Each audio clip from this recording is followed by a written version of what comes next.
Normal సూర్య నమస్కార్ అందరు చేసేది రెగ్యులర్గా అందరికీ తెలియదు కాబట్టి ఇప్పుడు నార్మల్గా మీరు అందరూ ఏ విధంగా చేస్తారు చూపిస్తారు.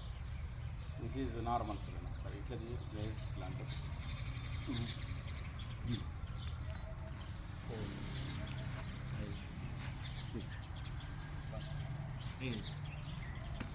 ఇది కూడా రాదు, ఇంకే వస్తుంది. చాలామంది ఈ విధంగా చేస్తారు. దీనివల్ల లాభాలు అనేవి అసలుకే ఉండవు. లాభం ఉండేటట్టు, బాడీ స్ట్రెచ్ అయ్యేటట్టు, మనకు ప్రాబ్లమ్స్ తగ్గేటట్టు, మనం దీంతో ఎనర్జీ జనరేట్ చేసేటట్టు, దీంతో లాభాలు పొందేటట్టు చేసుకోవాలంటే ఈ విధంగా చేసుకోవాలి. ఒకటి వన్ అంటే మన షోల్డర్స్ని ఈ విధంగా బెండ్ చేస్తూ బ్యాక్ సైడ్ బెండ్ చేసి రెండు చేతుల్ని బ్యాక్ సైడ్ నుంచి ఇట్లా టచ్ చేసి ఈ విధంగా స్ట్రెచ్ చేస్తూ నమస్కారాసనం. 2 ఈ విధంగా ముందు చేతులు చేసి నడుమును బెండ్ చేస్తే ఈ చేతులతో పాటు నడుమును బ్యాక్ సైడ్ బెండ్ చేస్తాం. ఊర్ధ్వతాడాసనం. ఇది కంప్లీట్ ఈ విధంగా బెండ్ అవ్వచ్చు, పూర్తి కూడా బెండ్ కావచ్చు. ఇప్పుడు రెండు చేతులు నెమ్మదిగా పాదహస్తాసనం. పూర్తిగా చేతులు అంటే చాలా మంచిది, మీకు వీలైనంత ఆదించవచ్చు. కాకపోతే ఇప్పుడు అందరు కానదు కాబట్టి ఈ విధంగా చేసి ఇక్కడ రెండు చేతులు పెట్టి ఇట్లా బ్యాక్ పెట్టాలి.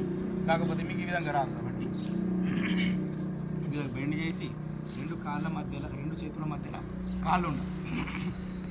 కాళ్ళ తర్వాత లెఫ్ట్ లెగ్ బ్యాక్ పెట్టేసి వీలైనంత బ్యాక్ పెట్టాలి. ఈ టైంలో ఏమవుతుందంటే మనకు షోల్డర్ వెనకాల నీ ఉంటుంది. షోల్డర్ వెనకాల నీ ఉంటుంది.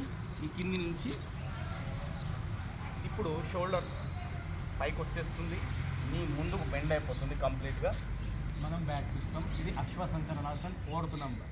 ఇప్పుడు 5th నెంబర్ ఈ లెఫ్ట్ లెగ్ దగ్గరనే రైట్ లెగ్ కూడా తీసుకొచ్చి మొత్తం పూర్తిగా నేల కానించేస్తాం అన్నమాట.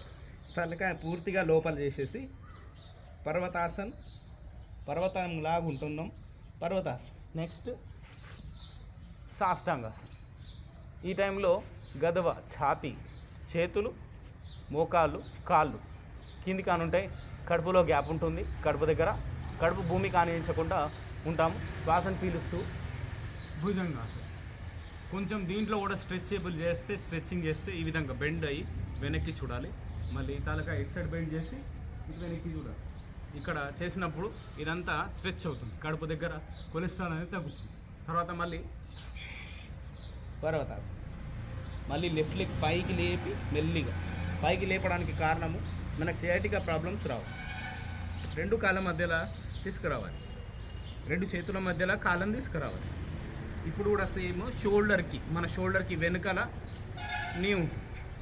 శ్వాసను పీలుస్తూ రెండు కాళ్ళపైన వేటేస్తూ ఈ మోకాల్ని ముందుకు జరిపేసి విధంగా పైకి చూస్తాం. మళ్ళీ అశ్వసంచలనాసనం. మళ్ళీ ఇంకో కాలు తీసుకొస్తాం. పాదహస్తాసనం, తాడాసనం, నమస్కారాసనం. ఈ విధంగా హ్యాండ్స్ని చేయడం వల్ల నడుము మీద వెయిట్ పడదు.